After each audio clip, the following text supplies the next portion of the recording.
everybody keeps telling us that it's a really hard time to be undocumented in this country. It's a hard time to be documented. For people watching, people would have DACA, documented. And if all you did was listen to the rhetoric and watch the news or consume the news or look at your feed, it's this very doom, gloom, mass deportation. It's awful. They're coming for you. Panic. I have found that rather unuseful and unproductive at this moment. And so I think it's really important that we talk about what does it mean to have hope? What does it mean to have resilience? What does it mean to find as much joy in our lives as we can, regardless of who's in the White House, given that we've been going through what we've been going through for decades, Republican and Democratic, under Republican and Democrat presidents.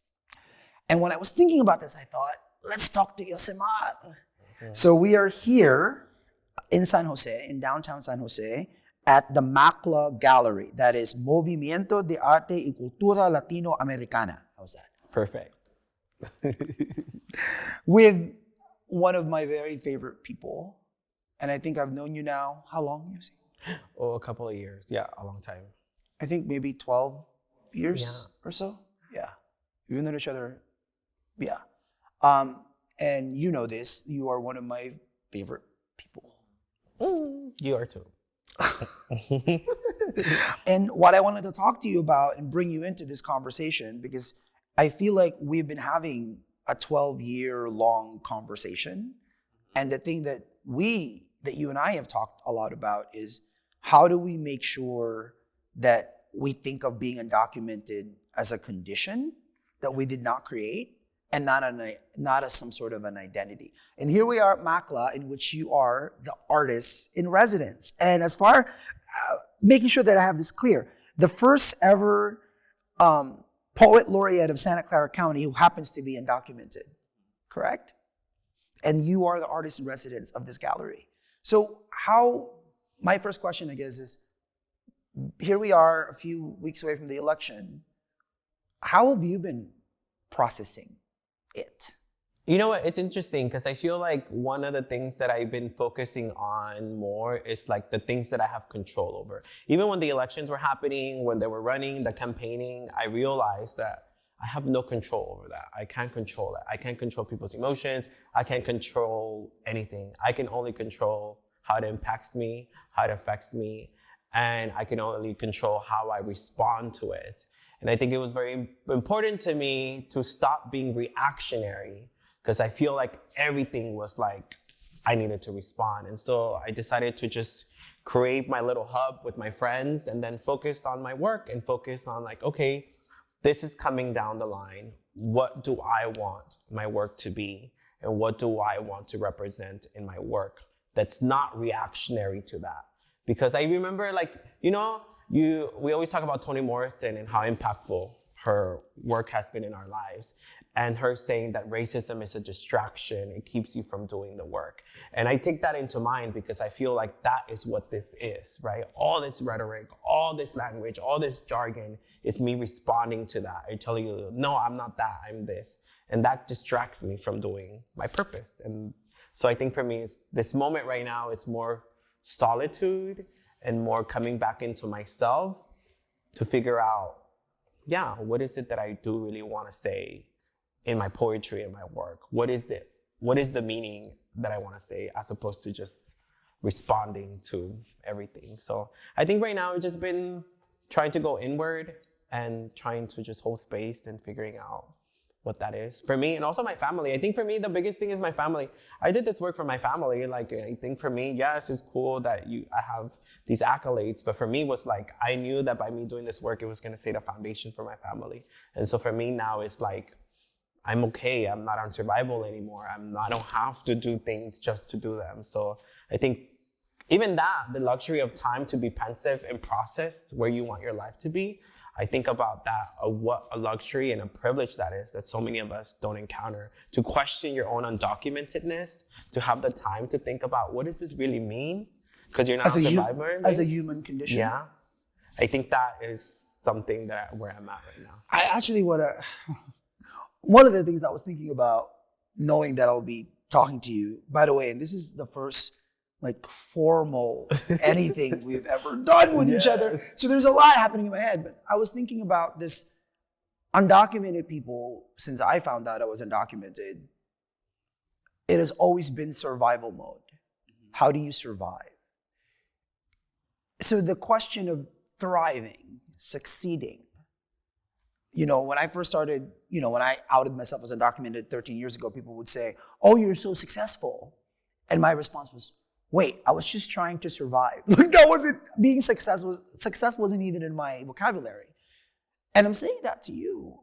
I remember, I will never forget this. And we were just getting to know each other. I could sense that you were still kind of feeling me out. Yeah. You were putting me through your bullshit detector. Yes. Right? I picked you up in East San Jose at that complex where you grew up. Picked you up because back then, and I think back then we still weren't allowed to drive. We weren't allowed to drive. Yeah. So I was picking you up in my Honda CRV that was Arte, my Ate Gladys. She's my cousin, who's my best friend. It was her car. She gave it to me to drive. I was driving you, picking you up. We're on 101, going to San Francisco. I think by that point you were going to San Francisco State, right? And at that time you were living. Talk to us about what was your living condition back then? Yeah, I was in survival mode. And I think for me, I was already performing. I was doing my thing. I performed at so many events. I was being presented as the undocumented poet. And it didn't feel like it captured that. And so for me, I think when I met you, obviously we know who you are. Obviously we know your trajectory. I knew who you were. But I was also very keen on that undocumented people get exploited all the time. And my grandmother raised me to believe that the worst thing someone can do for you is feel sorry about you. And so for me, I've always been very aware about that. And so I've always protected of my house. I never invited people to my house. No, you did not. You did not invite me inside. Because I was very protective about that. And so for me, it was very important to figure that out. And then I think once we started to get to know each other, once I went to your grandmother's house, once I went to know in real life, wow, we have similar stories. Like your grandmother has the same kitchen as my abuela with all the foil. Like we're immigrants like that. They shower with a bucket. Like things like that were very culturally specific that I realized, okay, you're gonna understand the nuance of my experience. Because while you see poverty, you also see a loving home. And so I think for me, that was very essential. And so, yeah, I was very standoffish. But then definitely, I would be like, and the context was you were trying to finish college. Yes. Yeah. And we were Facebook messaging. This is how old this was. I actually have the entire transcript. And I was like, yo, let me help. Let me just pay for the last 2 semesters, finish your degree. And at some point I felt like I was chasing you. And so did you feel that I was feeling sorry for you? Not necessarily, but I think it's just a thing that I still have to work. You got to work out of that conditioning of knowing that people, and this is what I tell undocumented students all the time because I meet so many when I go speak. It's like, you need to learn how to ask for help and trust that the people that are helping you are doing it because they see themselves reflected in you, not necessarily because they still feel sorry for you. And so, when did that click for you that that's what I was after? I think it clicked when I started seeing examples of other people that I also felt like, dude, I want to invest in your success because I know that it's going to triple. And I know it's going to have a ripple effect and you're going to cause a change. And I feel like that's when it clicked, that I'm like, oh, it's not necessarily because of that or because I want to feel good about myself. It's like, no, I want to do that. And I think what I appreciated about your help, that it was silent. It didn't need to be boastful and it needed to be an announcement. It didn't need to be that. And so I think that's when it shows that you do live in a place of it's good for everybody and you know that. So I think when I think about people who invest in other undocumented students, it's because you see, one, the merit and you see the impact that that's gonna have. And so I'm friends with Bambi Salcedo, which is one of the most amazing trans activists. And I love the way that she puts it. She says, I'm a community investment. And the reason that she's so successful is because her community invested in her. And I like to think about that in that way. Like, yes, I'm a poet, I have these accolades, but it wasn't alone. It was because people saw something and then that's what it I have to manifested. tell you, one of my favorite moments, I think, so far in my 43 years, and I haven't said this to you yet because I hadn't seen you since then, was the event that you organized a few weeks ago with Carla, right? As artist in residence, as poet laureate of Santa Clara County, you organized this conversation between Carla Cornejo Villavicencio, one of our essential writers who happens to be, she was formerly undocumented and writes about the undocumented experience with such interiority. Yeah. You organized this event of she and I together and a full room of people. Did you know that people flew in from Colorado? Yeah, that was so amazing. To like experience this once, you know, they were like. And that we did it at City Hall. And we did it at City Hall. Because I was watching you. And I was thinking to myself, this is why I wanted to be there at the beginning. Like, it was just one example of your limitlessness, right? And when you say, I love, thank you for bringing Bambi into the conversation about community investment. Because, yeah, we're all part of a community, but I also, with you now, with the years we've spent together, really getting to know each other, the push and pull of that, I feel like we've invested in each other, right? And I wanted to talk to you specifically about how do we now, by example, by just living our lives the way we need to live it as freely as we can, how do we get out of this doom and gloom, dark, you're gonna get deported, the scare, kind of how the fearfulness that we're living in right now? I think, again, it goes back to us being agents of our own stories. And I always talk about how important it is to be an agent. I think for so long, undocumented people have been conditioned to be subjects in which other people parachute, come in, tell the story, dissect it, build. But again, from an outsider coming into my own neighborhood where they saw me living in a living room with my abuela and my grandparents recycling bottles and cans, it's so easy just to see the hero's journey of like, oh my God, he's so poor, but he has so many dreams and it's amazing. But if you don't capture that, if you just look at that, you're gonna forget and not see the whole complete picture. Actually, he has a loving grandmother that's a genius, that by any other terms would be an entrepreneur because she's creating her own businesses, making her own money. He has a grandfather that is just hustle. And so you forget to capture that magic. And I think for me, one of the things that is a disservice is that we have pigeonholed undocumented people to just be undocumented. And we're not thought as artists, as philosophers, as thinkers, as people that read, as people that are worthy of building a theory around our lives. And so I think when you look at examples like Javier Zamora, when you look at Carla Cornejo Vicencio, Marcelo Hernandez Castillos, these are thinkers, these are philosophers. They're creating from a nuanced experience who we are and are giving us language back to ourselves to realize you're not just undocumented, you're a dancer, you have other passions. And so I think for me, that is very important for us not to be stuck in that, because it's important to remind us that we are able to create out of all of this. And so I think that's what's been my biggest thing. How do we tell undocumented people, you're undocumented, but what other things? Well, that's why for me, when our relationship started, I was like, you're a writer, you're a poet who happens to be undocumented. Yeah. You're not an undocumented. And I took that to heart because I realized, like, dude, I am doing a disservice by leading with that. Because when I present I joke around when I do my presentations. When I tell people I'm undocumented, I either get a collective sigh, like, oh my God, it must be so sad. Or I get people clapping like I won an award because I have this adversity I have to fight. And so like, it's not necessarily either or, it's more of like, it's just a matter of fact. Like, this is the condition that I'm up against. And so I think for me, it's just realizing that. And so it was very hard for me to realize that undocumented, again, it's a condition, it's not an identity. There's nothing undocumented about my voice, my body, like there's nothing, it's a conditioning, like poverty.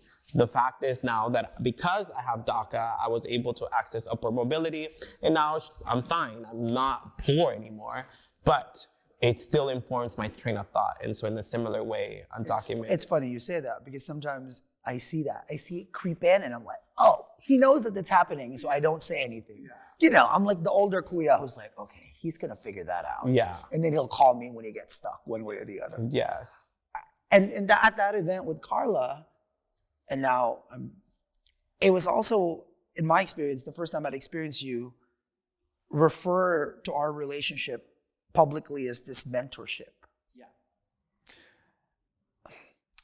And as a product of mentors, as you know, like that just meant it was like, I felt like I won some sort of an award when you said that out loud.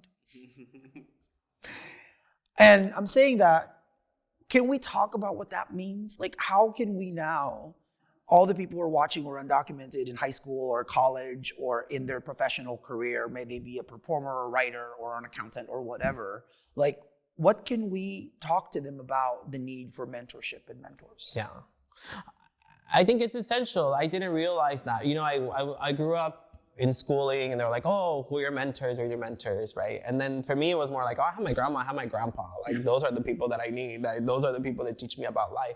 But sadly, I think one of the things that's interesting, especially if you're first generation like me, first person to go to college, first person to navigate all this, first person to try to navigate upward mobility for my family, also the burden of figuring out like, dude, I'm responsible, yes, for myself, but I have all these other people that I need to set up a foundation for them to be stable. Because yes, it's very American. I can go be myself and exist and be an individual. And leave but that's not how I operate. And so I think for me, it was essential to kind of understand and have someone that helps me navigate also American professional culture. What does that look like? How do you navigate? And also how I was frustrated. I finished school later. Like, people don't understand. Like, I'm a Virgo, so my life is planned. And so for me, I was frustrated that I'm progressing very slow because I don't have access to things. I waited for to apply to my DACA because I didn't trust it. All these things. And so because you're advancing slowly, you're not aware of like professional work culture. You're not aware of what moves to make. You're not aware of making decisions because I was not supposed to make it this far that I'm in a room competing against other folks or even get a salary job or healthcare, all these things that come with, that some people just know. And so for me, I think it was very essential to have someone to just ask, like, hey, how do I do this? And not be embarrassed because they know like, hey, I know I didn't, this wasn't even taught to me either because I had to learn it on my own. So I think those things are very important. And also to have an example of that, someone actually can achieve this, right? Because a lot of times you don't know people in your condition that can reach these levels and understand like the biggest thing is once you hit that glass ceiling, not to give up because you're gonna break it. And once you break it, who do you ask? Okay, I broke it. I don't want to float. Where do I go next? And so being able to have that guidance is essential. I'm sure you're hearing this too. What I'm hearing from a lot of people is why even go to college? Why even finish? Why even get a degree? Like why? And so there's a lot of just, and of course, uncertainty, the limbo, like, the kind of the limbo land that the undocumented condition is. What message do you think we need to get across about how to embrace that limbo part and make it work for us? I think yes, I totally understand, because you graduate and you feel like I won't be able to work in my field. One, academic schooling is not for everybody. If you're smart and you're talented in a certain trade or you're gonna execute and you have that, go for it because, at the end of the day, you're gonna have those skills. But I think also looking at academia and schooling as a way this is also a pause for you to get to know yourself, allow yourself to be selfish, leave that neighborhood, leave where you came from, and allow yourself to learning. Learning is a tool that once you learn that, this becomes more than just accessing economic stability. What we're up against is a spiritual, mental, emotional battle. How do you allow yourself to build so much that you are smart? And the reason that you are not legalized is because you're a genius, because the day you become legalized, you will be so smart that you will have participate in whatever else is happening. And so that's the only thing. I want to underscore what you just said, which is that going to college, going to those classes, getting your degree, the degree is not necessarily the only end goal. the getting to know yourself. What does it mean to be a part of society? What does it mean? Like, these are, look, we may not be U.S. citizens legally, but we're citizens of whatever community we're in. And how do you become that, right? So that's part of what to learn. And what would you say then about, again, the need for mentors? How did you, even the fact that you like have publicly said, oh, my mentor, I'm sure now you're mentoring people. So how would you explain that process of like reaching out, keeping the relationship? I think it's just that. I think for me, it's like finding someone that you feel like, well, they have a similar journey as me and I want to get to where they're at. And I'm trying to figure out how to get there. And so I think for me, it's just that. Like, hey, I'm looking for guidance. Yeah. I look up to the work that you're doing. I'm looking up like everything that you're doing. I have similar things. I want to figure out can I ask you questions about where you're at? And so I think that has been the process. And also I like that it's not transactional. It's more like, you know when to step in, you know what it is, you know. And so I think it becomes this relationship of stepping up and giving and taking. And then ultimately it becomes like a conversation. You relate to each other, and that's what a friendship is. And I think that for me, I think that's what I love now. I think about what's happening right now. And sometimes I do get stuck because I get frustrated all the time. Like, dude, I'm not where I'm supposed to be. I didn't get this grant. I didn't get this. Like, my work is not where I want it to be. I don't have a book deal. I don't have this. I'm like, I get that. But then I look at all my other undocumented friends who are excelling or are doing things, and it gives me drive to be like, dude, I gotta step it up because my friends are amazing and I can't give up and so I think looking at those examples also is very, very beneficial. And it's not that it's a race, but it's also like you're proud to be in a group of friends that are ambitious, goal-oriented, and then you see them and you realize, yeah, I would see why we're a threat. I see why you wouldn't want to legalize us. Like, I will take your job. Like, well, it's so funny you say that because talk about, again, the internalization. When I got the Washington Post internship, my first phone call was with my high school principal. You met her, Pat Hyland. And I said, am I taking somebody else's job? Because, it was an internship. A lot of people apply. I got it, one of 20 slots. And she started laughing. And she was like, what are you talking about? And then when I got there, surrounded by a bunch of Ivy League people, I convinced myself and said, I am not in competition with any of them. I am just going to do something that I only can do. Yes. Let me repeat that. I am not in competition with anybody else. I am doing what only I can do. And when I look at your career and your growth, because we do have these conversations, we're like, do I do a book deal? I'm like, yo, it's going to happen when I do wait. It's usually like once a month, once every 3 weeks, I get like a call, like, what? What's my life going? And then I think to myself, there's the conditioning of who we are as individuals, which America, I think, really makes us internalize, right? Like the American dream, upward mobility, all of that. And then as you said, we can't do that and not look at our family and look at the people we're around. And I think the balance between that and then the balance between how do I, Yosimar Reyes, know who I am and where I'm going and my growth. And what I want to talk to you now is like your growth as an artist, as a writer.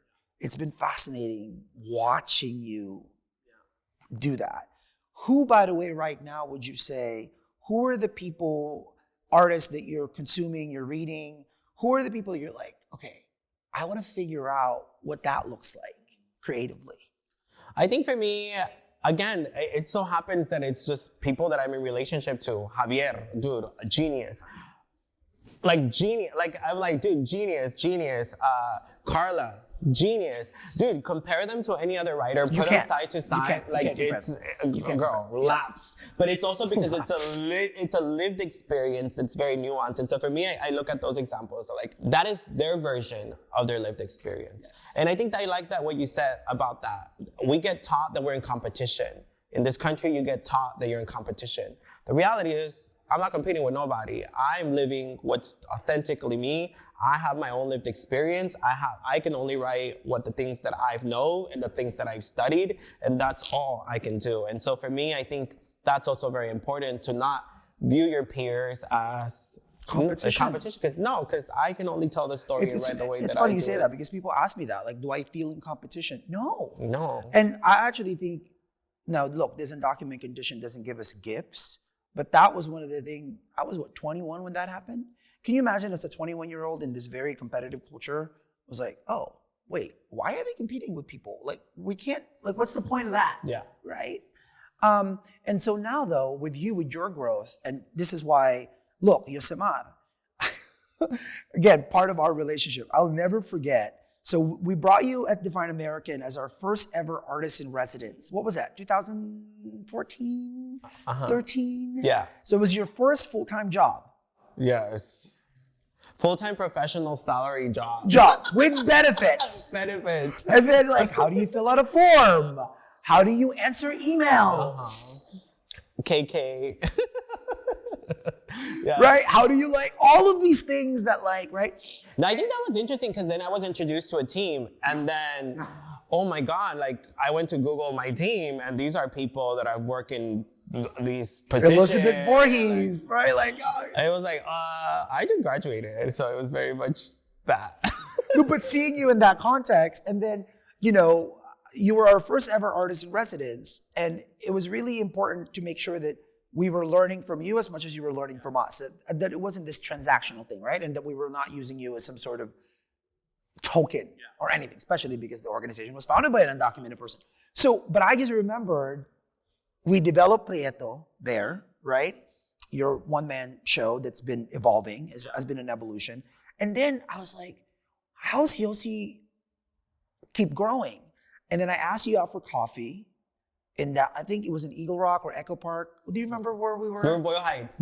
We were in Boyle Heights. Asked you out for coffee. We need to talk. What did you think was I gonna do? Well, first of all, I am a Virgo. I am pretty smart, and I take information and I deduct from it. So a lot of people, you know, use language. You were like, hey, I want to talk to you. I feel like you've been doing all that stuff. And I was popping off because I was getting gigs everywhere. I was popping off. I was speaking at these prestigious schools. Yep. I was doing all that. And so I think for you, it's like, I want to sit you down. And then I think it was like the nicest way, like you're growing, you have so many things going on for you. Like I see that you're traveling so much. It's great. I feel like, you know, the position has set you up to do all these things. And I think, I don't know how to put this, but I feel like you would grow more if you moved on from the position. And I was like, are you firing me? That's what the first thing you said. And you're like, well, he's like, well, technically. I was like, but then you explained that it was because you believe that, you know, if I was not in this position, then I could be able to grow and think. And you can be your, I'll never forget, and I'm now going to bring up one of my mentors, Marcia Davis, Black woman, my editor at the Washington Post. And she said to me, you have to become your own institution. Yeah. So when I said that, I was passing that on. I was just basically saying, you have now outgrown us, and for you to keep growing and evolving, your independence is imperative. And I did. After that, I was working for myself. I didn't spend years working for myself, for my own thing. I didn't. Can you imagine going back? Yeah.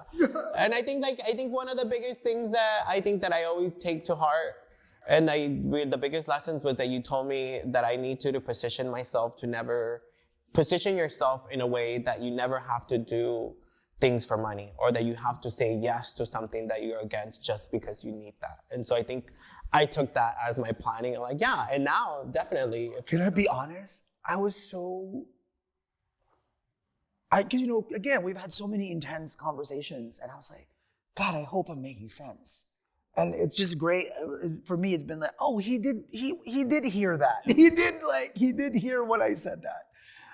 But now, again, our job, in my opinion, is, of course, to exist as ourselves. And at the same time, in this very dark time, where do we put the light? Where do we create like places where people can see the light? And when you were with us at Divine American, you know, we actually have a couple of reports. We had a report that Sarah Lowe, your former colleague Sarah Lowe, did all about, it's called American Dreaming, And we interviewed undocumented people and the costs of telling their stories over and over again. So like if you work with people who are undocumented, you got to read that report. The other report that we created, this was very much influenced by you, is this Creativity is Boundless report. And I'm bringing this up because right now, the role of artists, as you began this conversation, the role of artists and storytellers are more important than ever. But you and I know that if you're an artist or a storyteller in any sort of medium, you rely on what? Fellowships, scholarships, grants. And so many of these fellowships and grants and scholarships have that thing that says U.S. citizenship required, residency required. What is your message to make sure that that doesn't become a barrier, especially in this new era? I think for me, that was one of my frustrating things when I was coming up, is that I would get invited to do these pro-migrant shows. Pro-migrant shows. And these pro-migration things. And then I would look around and I was like the only actual undocumented artist. And again, it's like parachuting. I get it. Immigration impacts all of us. Migration impacts all of us. So you have agency to tell that story. But then being aware about that, like if you're creating a show and it's not open to undocumented artists because you don't think undocumented people could be artists, then what disservice are you doing? Because then, and also like, oh, we can't find any undocumented artists. What do you mean? Like we work with so many, like there's so many. Where do you live? If you're in a city, what? Yeah. And so I think for me, it was more of that, like that started questioning folks about like, hey, are you actively saying we're open, this is what we want? And so I think just being blank and stating that. So I think that, and also for undocumented artists, ask the girls, like, one, undocumented artists do not want to be pigeonholed into thinking that we're all gonna just Immigration reform. Immigration reform. I think that's the other thing that was very annoying. When I was writing my show, my play, I told them there's no call to action. I don't want you to go vote. I really don't care if you register to vote. Like, I'm not interested in that. I'm more interested in you coming to the show and questioning and your human condition. Like, how do you relate to me? I think that's the other added thing that was like the pressure of like all the art contents are like these activisty things. And no, you just want to be an artist. What if I don't want to draw like that? I want to do something else. And so I think those things, like sometimes it conflates, thinking that undocumented people are inherently activists or inherently want to do that. Most of us just want to find ourselves or want to find our voice. And so I think that is also very important to note that when we're discussing these things, like it's the human, art is supposed to be a reflection of the human condition. And so I think that's what we're trying to get at with this. So I was just at our alma mater, San Francisco State, a couple of days ago, and I was speaking to the journalism class, and before the conversation happened, somebody had asked me what it felt like to be an activist. And I just went. And my thing about it, and again, you and I admire Dolores Huerta, right? People have been activists for decades and decades and decades. My question about it is, why do people like us have to be considered activists when people just get to be indifferent and ignorant? Yeah. Like I have stuff to do. Yeah. I have plays that I haven't finished. I have movies I want to direct. I have books that are on deadline. Like there's more than dealing with this thing. Yeah. And now I have to be an activist because I have to like make up the difference between your indifference and ignorance, right? Now going to this though, I want to make sure everybody listening and watching, if you're undocumented, if you work with undocumented people, and you are pro-migrant, as you say, if you work in an organization and you have that thing that says U.S. citizenship required, U.S. residency required, now is the time to rethink that and reach out to Yosimar on Instagram, reach out to me, and we will be talking to people. Yeah, definitely. Like, I think I get it. It's taxes, it's all those forms, but there's ways that you can. And and here's the other thing that I've been thinking a lot about, because as you know, legality is such. It's interesting that nobody wants to break the law, but the biggest scammers are white collar crime. And also the legality that we're entering right now. Yeah. Right? Like legality is a construct of power, as we know. Right? What is lawful is not necessarily what is right. And all you got to do is look at American history to know that. So now is the time, in my opinion, to be pushing the question of what's legal and what's not. So if you're having some sort of problem applying for some sort of grant or scholarship or fellowship, you contact Yosimar, you contact me, and we'll figure it out.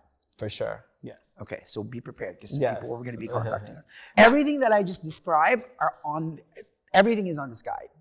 And this guide in many ways is one of the byproducts of having Yosimar Reyes as the first artist in residence of Define American a decade ago before he popped off. Now, I want to get a little bit more personal. You and I grew up 20 minutes from each other. I always describe our how we grew up, a tale of two cities. It's totally true. So I grew up in Mountain View, Yes. where in the middle of physical heart of Silicon Valley, where I went to school with a bunch of people, mostly white, mostly Asian, with money. That literally, I'd go to the high school and people were driving BMWs and Mercedes and whatever. 20 minutes from me, you grew up here, around here, Eastside San Jose, and talk to me about the conditioning of that. I grew up in Eastside San Jose, predominantly Mexicanos, predominantly immigrants. I grew up in a community of predominantly undocumented people. Yeah, I feel like it was that. I grew up in a bilingual program. Bilingual education was still in our school. So I grew up writing, speaking. I can write. I can speak Spanish. So all those things and then my mom, she's such an immigrant. She did not sign. By the time I entered elementary school, I already spoke English. Because I grew up with cousins, so I already. And television. And television, TV. But my mom was such an immigrant because she couldn't communicate with the teachers if she put me in just all intense English. She decided to always sign me up for bilingual classes. So I grew up with that. So when I was growing up, the kids that recently arrived from Mexico or the country, I would get paired with them, and then I would be their introduction to the U.S. and helping him and translating. I was always a translator. You were always a translator. Yeah. And then one of the things I remember, but you grew up where there weren't a lot of white people. No. I will never forget. It was my cousin Nicole's 7th birthday. We rented some party to throw a 7th birthday. And I had a lot of my mentors there, and they happened to be white. Do you remember? It was like, I introduced you to like a few white people, and you kind of looked at them, and then you were sitting in the corner. And I remember you said to me, "They're your people?" Do you remember this? What were you thinking? What were like, who is introducing me to? Yeah, for me it was more like, shocking because I didn't grow up with that. And I think that's the other thing when people talk about whiteness or talk about that construct. For me, that wasn't present. So I didn't experience like that. So for me, and then I remember thinking to myself, isn't it fascinating that we grew up less than 10, 12 miles from each other? But because of where we grew up, it was the tale of two cities. I went to a high school that had a lot of resources, where people knew how to be allies, where people had the resources to be allies, right? And then they happened to be white, because mind you, they could have been poor white people, right? Or poor Asian people, but they weren't. And so that's why I was able to do what I was able to do. And then I think a lot about then where immigrants, especially poor immigrants, where do we grow up? What resources are available to us? And then the other thing we also have in common is we were both raised by our grandmothers. And to be honest, Yosi, I think that's when I knew that my relationship with you, mentor, mentee, friend, but it's really this more familial connection.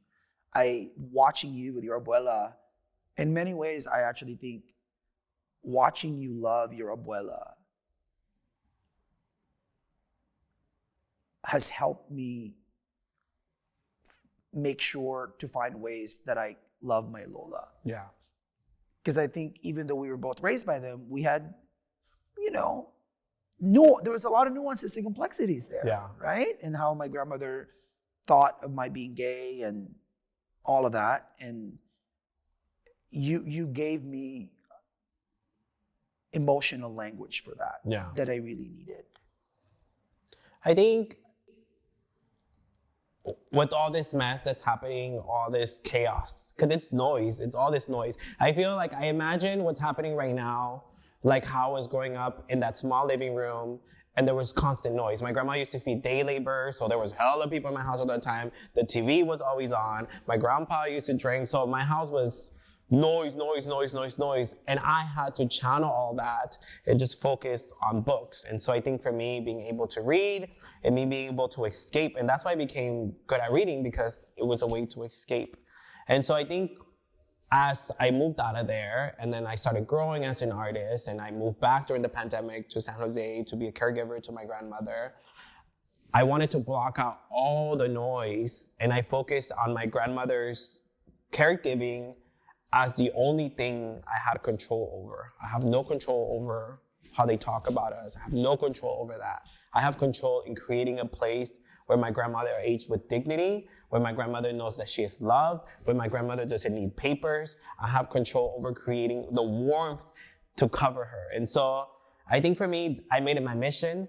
I decided to focus on also showcasing her because she's brilliant, she's smart. She had an exhibit at this very room. Yeah, she has the San Jose Art Museum. Oh, the San Jose Museum. She has a painting. All these things, and I'm like, oh, we're going to focus on that. And always asking her, hey, do you want to do this project? Do you want to do this project? And she will be like, yes, I want to do it. I'm like, do you don't mind if we share your documents? She's like, no. For my grandma, it's interesting because it's generational. For us as people that grew up and undocumentedness becomes like this kind of, you find the strength or you find the reclaiming of this term. For my grandma, it was just a matter of fact, like, girl, I'm undocumented. There's nothing special about it, right? And so for me, I think I focused on that. And I'm very proud that my grandma, she has a legacy now. And I also showcased her because nobody cares about aging undocumented people. Can you repeat that part? Nobody cares about aging undocumented people. And so I think for me, that's what my grandma became a symbol of like, I have so much anxiety. I have so much sadness. I have so much grief, but I have the words and I can at least have my writing to express that. What happens to these viejitos who are still selling flowers, who are still hustling, who still have to go home and are stressed about making $200 to pay the rent? Like, what happens? Who is asking them about their emotional well-being? And I saw that with my grandmother. She was so isolated. She didn't understand things. And so who's taking care of that? And then I also realized we live in such a fast-paced country that nobody takes time to even sit with them and like, hey, I want to let you know that you're loved and processed. So those are the things that I started thinking that's way more valuable to me than all of that. And so I started to think about, like, let me showcase my grandma. Let me ask her if she wants to be in this project. And also, as a reminder to everybody, if you have an elder in your life, call them, take them out on a walk, like ask them about their lives, tell them you appreciate them. And so I think that's became my mission for the last, 4 or 5 years now. I'm happy that we were able to do that. But I'm also very heartbroken because my grandma, every birthday, she was like, I'm sure there's a visa for people like me. Like, I'm not a threat. I'm old. I just want to go back and come back. And we were always talking about her going back home. She's like, I want to go home. I want to go home because I don't want to be a burden to you. Even that, for her to sacrifice, to think about that. People call it self-deportation, but there's not a choice when you create the conditions for you to wanting to leave. That's a forced deportation, right? And so we talked about that. And I imagine the future of like, yeah, maybe she'll be more happy over there because she'll have more folks to take care of her, or like, I won't be so rushed in meeting all these demands and I can focus on building and building. But then we realized, we were talking about it, and then we realized, my grandma always told me, like, I feel like if I go back, I'm gonna die faster because I'm gonna die missing you. And so then it became this really complicated thing of like, dude, like, what do we do? Because now it's not just leaving, it's an emotional detachment. And then I started reading all these books on codependence because, like, girl, I don't want to be codependent on this lady. She lived her life. I have to live my own. But it's a very complicated relationship. And so we decided that she was going to stay and we're going to write it out. And we did. And then I think right now it's just this process of, my grandmother recently passed away. So now it's this process of these heartbreaking truth that my grandmother is returning to her country like so many undocumented people do, dead. And so I think that's the hard part of now in my work, I'm questioning what's the worth of it all, and what is the made up imaginary thing of the American dream, right? Like, what was it? And so I think that's where I'm at, balancing what is the value of all this now that I'm on my own, and what's it worth? And I think the gift in it is that I'm on this quest to find out where I really belong. And so I think that's the big quest that I'm about to embark on next week when I'm traveling to take my grandma's remains to Mexico, bury her next to my grandfather, where she wanted to be, and come back, really sit there. And I'm like, what force am I coming back? And even then, coming back and questioning that my life is bigger than a place. And so all these things that I'm like wondering, what is the undocumented condition to think that you just belong in this little place? And I was fighting to stay here, not because I love, like, oh my God, it's amazing, but because this is all like known and this is where my family was. But now it opens up another possibility. Other possibility. Yeah. And just to be, thank you for sharing all of that. And just to be clear, like, you're able to go to Mexico to be with your abuela because you have advanced parole. Yes. Right, which is part of the DACA program. And right now, by the way, and I know this because a lot of messages are flying around, try to make sure that as many people can take full advantage of the advanced parole as much as possible. Yeah. If I have to tell you, Yosi, if I had DACA, if I had advanced parole, the only place I would be is accompanying you to that trip. Because I can only imagine what that's going to be. And I remember there's a video of us recording when I first got my first advanced parole, and I told you, like, hey, I'm going to Mexico. And it was it's funny because it was before his first... Trump's first term. And I remember how much we cried because we couldn't believe that that was actually a possibility and that I was going to go to Mexico to experience this place. And do you remember? I was like, no, why are you going? I was like, don't go. What do you mean when you're going? What? Yeah.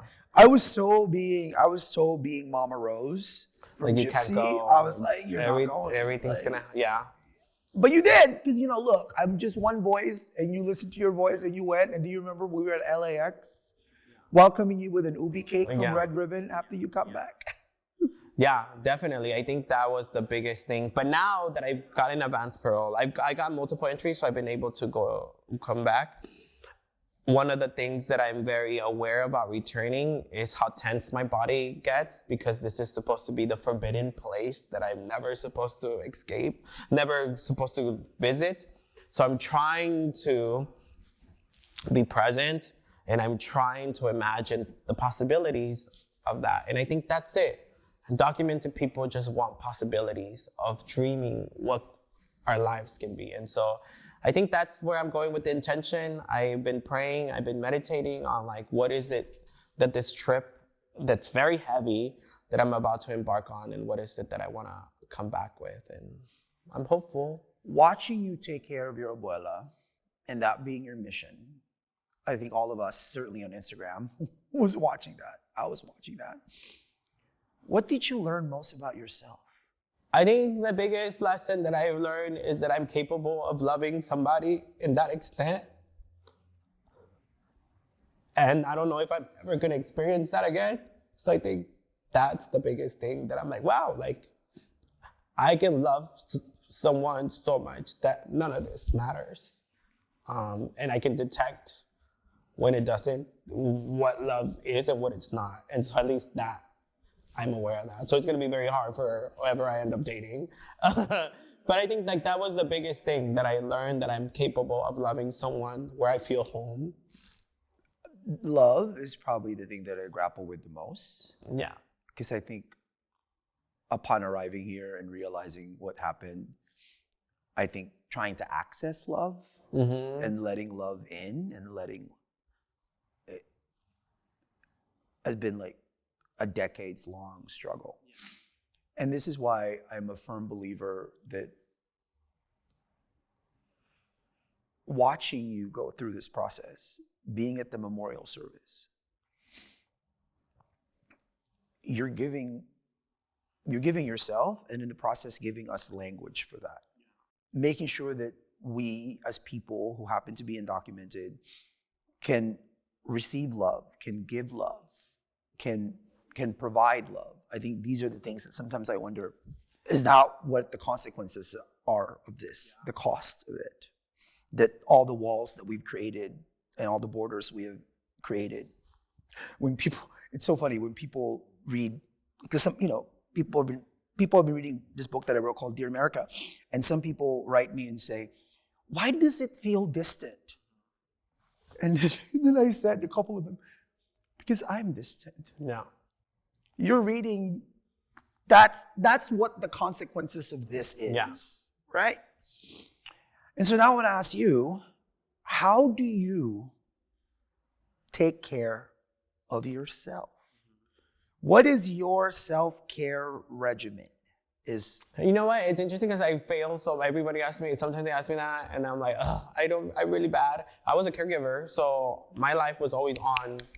I think the hardest part right now is realizing, how do I get back to my routine? How do I get back to me living for me? Because I would go to work, call my grandma to eat lunch, navigate all these things, all of that. And so I was never off. And so one of the things that was happening is that I was thought that partying and going out was me being off. No, I'm just like numbing. And so I think right now the hardest part is me sitting down and realizing what is it that it's important to me and what is it that I wanna do. I think right now my self-care, I have my dog and I go walking with my cute dog, and I go walking with him, and I think that is it. Books, reading, I read a lot. I think that's why I don't fall into despair, because there's writers that lived through more turbulent times and wrote about it. So I think for me, focusing on that. And also my writing. I have writing. I can write. I can get to an emotion, post it, and then have so many people relate to it. So I think those are things that are very, very helpful. But right now, I think in this moment, that's very hard. It's a very difficult moment that I'm living. Everyone's gonna go through this. I'm not the only one. Everybody goes through this grief.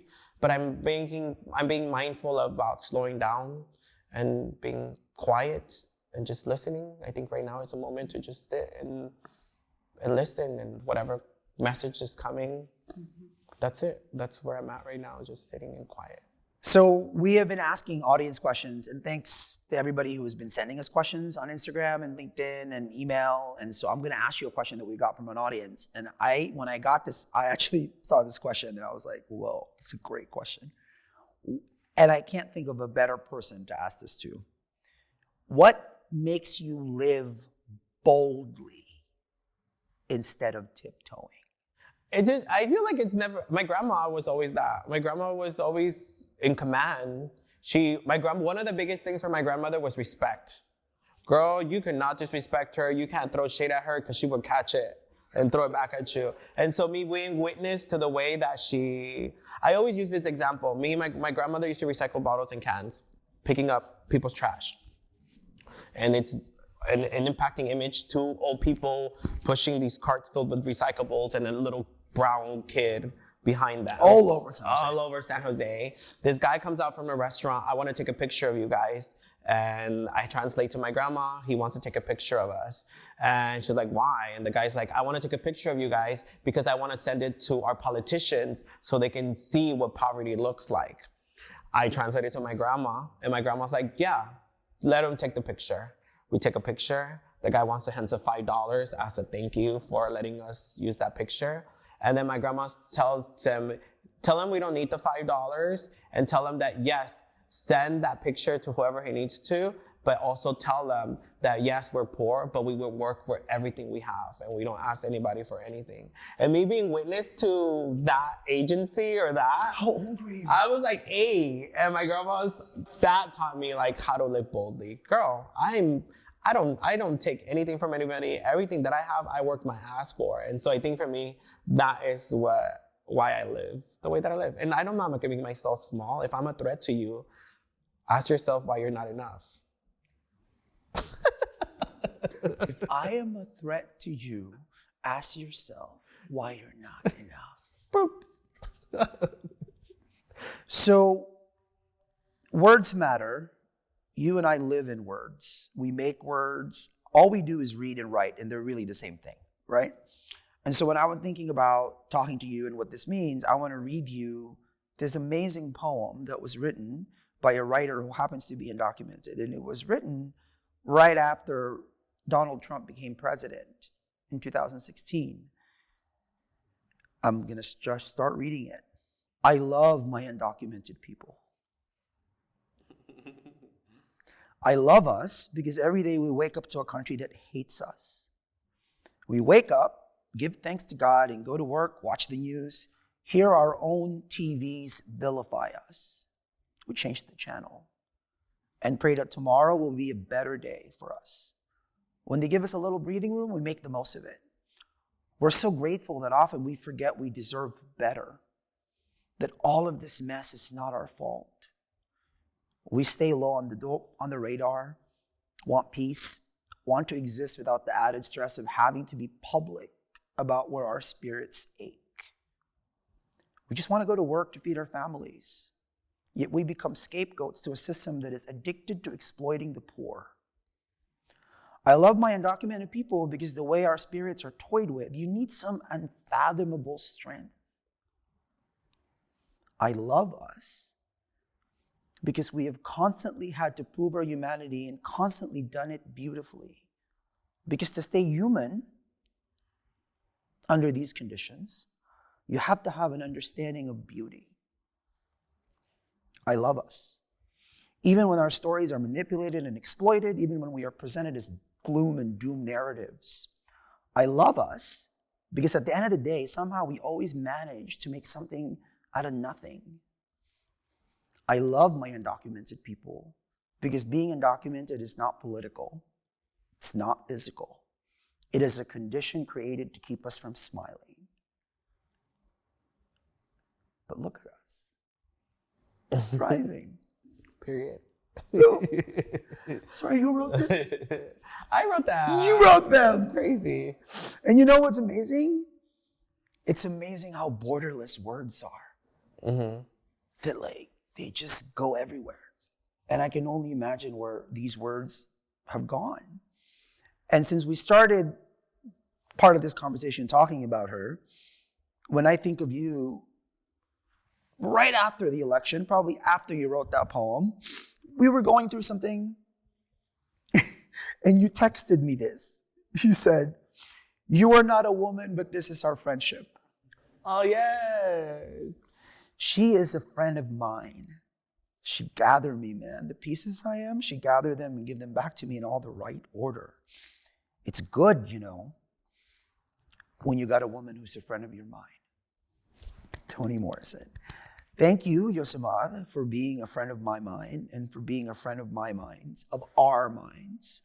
And I am so grateful to you, and I'm so grateful that you are exactly who you are. It's so crazy because you're such a good journalist. I'm like, damn bitch, you went to do research. My girl fact checks. Okay. She's not like some of you out here. She fact checks. Thank you. I love you. I love you.